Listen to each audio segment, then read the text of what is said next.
Well, I'm Margarita Bennett. I am a pre and postnatal consultant for Kiddicare.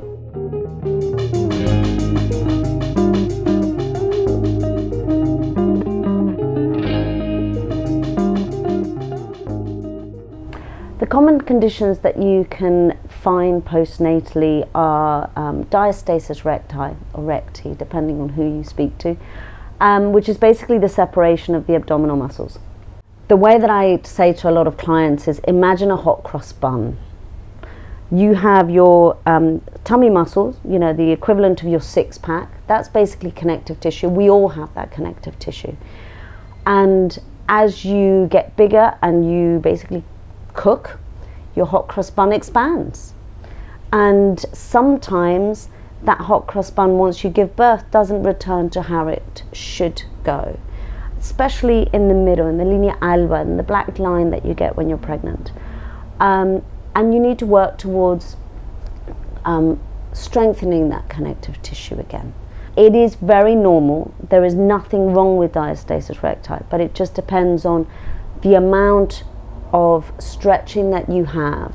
And if you have it, what you need to do is you need to be careful. You need to basically get information as to what positions and what kind of things you need to do to your body to protect that and strengthen it and rehabilitate it. So that's predominantly one major condition. The other one I would say is pelvic floor dysfunction. It's basically when your pelvic floor becomes very, very weak, which could lead to a partial prolapse or a full prolapse. This is why Kegels or pelvic floor exercises during pregnancy are so important. And postnatally, they're very, very important because you need to connect to those muscles again.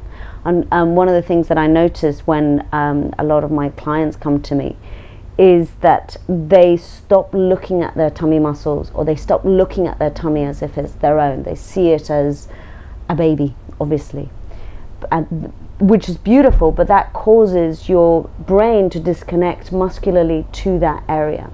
So it's very difficult to reconnect to those muscles. And same with the pelvic floor, it's very difficult to reconnect. So you need to keep that connection during pregnancy so that it's easy to come back to it. If you've completely disconnected for 9 months, I'm not saying that you can't get back to it, but it takes a little bit of time and effort for you to, sort of make those nerve connections again, basically. We realize that each journey is individual and it can be hard. Kiddicare is here to help. So if you've got any questions, please contact us.